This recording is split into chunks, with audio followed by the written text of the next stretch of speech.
Hi there and welcome to our Facebook for Charities class. So this is all about how charities can use Facebook to achieve their online goals. Now Facebook is generally considered something of a big deal when it comes to social media, and understandably, I think it's way over the 500 million mark now in terms of active users. So not surprisingly, organisations tend to assume that that's where they need to be. I always hear people saying, forget Google, forget Twitter, forget everything else, it's all about Facebook. Actually, that's nonsense. In 80% of cases, it's the last place they should start. For charities, however, it represents one of the most powerful routes to market you could ever hope to come across. Now, I think there's a pretty simple reason for this. Whereas most organisations, to be honest, they're not really welcome on Facebook. Facebook is where I go to speak to my friends and sort of relax, and it's a source of entertainment. So I don't want to hear from local accountants or solicitors or other people who are trying to sell me something. Charities, on the other hand, charities are organisations that people, they believe in, they connect to emotionally, they care about, they're interested in what they're doing, what they have to say. So actually, you only have to look at some of the top charity fan pages on Facebook. Some of them have over 1 million fans. These are people who genuinely are showing their support for the organisation in question. So absolutely, if you think that Facebook is something that you should be looking at, particularly if you're targeting the youth demographic in any way, then absolutely, go for it. Now the first thing that you need to decide is how you're going to achieve that. Are you going to set up a personal profile? Are you going to set up a fan page? You can also set up a group, of course. Now, for the purposes of this video, we're going to be concentrating on the fan page because it does offer functionality that the alternatives don't. But it might be that when you're still sort of finding your Facebook voice initially, that you want to just begin with maybe your personal profile and then sort of and then evolve it over time.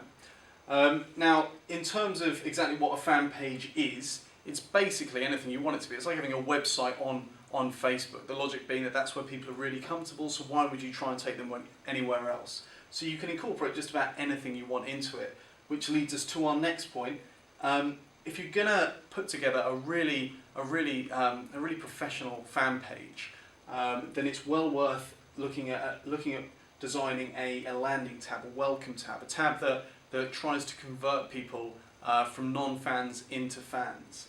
Now, the slight complication here is that unlike most forms of social media, this might require a bit of technical expertise that you might feel is sort of beyond your range. But it might be that if you have a sort of internal techie guy or maybe a web designer that you work with, that he can help you with this. So the idea of a landing tab, it's a tab that you set the default, you change the default settings so that anyone who arrives on your fan page for the first time, they're not a fan, this is the tab that they see first. And what it does, or what it should do, is convey the most sort of compelling points about the charity and try to encourage people to either become a fan, ideally, or you might even have a donate now button, or maybe a video with some really sort of thought-provoking footage in there, whatever it may be. So once you have your welcome tab, actually just to add something in there, in terms of encouraging people to actually go from being a non-fan to a fan, one really effective technique, it might just be enough to actually say to people that this is what we're all about, please show your support by becoming a fan, and that's often very, very effective. But if you want to take it a step further, if you really want to boost those numbers, then actually what you can do is hide some content. So you can say, we recently had this event and, I don't know, David Beckham came along, or it was a really funny event for whatever reasons. Try and give people a reason to want to see it. But then if you hide that content so it's only visible to existing fans, you're then incentivizing people to click the like button and become a fan themselves. So that's a slightly more advanced, maybe a bit more of an aggressive technique, but you might feel that that's appropriate. Now, ultimately, it's one thing generating a large fan base, but quite another to build a really sort of vibrant community, which is ultimately what this is really all about. Now, in order to do that, there's no substitute for just talking to people.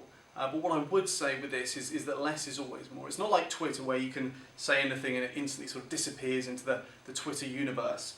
Whatever you write, it is going to stay on your fan page for quite a lot of time, so put some real thought into it. You want to make it, you know, thought-provoking, maybe a bit controversial or funny, whatever you think is gonna trigger people into clicking that button and actually taking an interest, participating themselves, contributing to the wall. And then if they do that, then it exposes all their friends to the fan page as well, and that's when it has an opportunity to really sort of grow exponentially, which is obviously what the long-term goal is. Now, just one final tip for maximising those likes is actually to incorporate the like button elsewhere. So you don't need to just have people clicking like on the fan page. You can embed it into your blog. You can stick it anywhere on your website. And by doing so, you're just maximising its exposure. And very often, actually, people are much more likely to click like at the end of maybe a really sort of thought-provoking blog post that's really kind of got them feeling quite emotional about it. That can be the perfect time to try and convert them into a fan.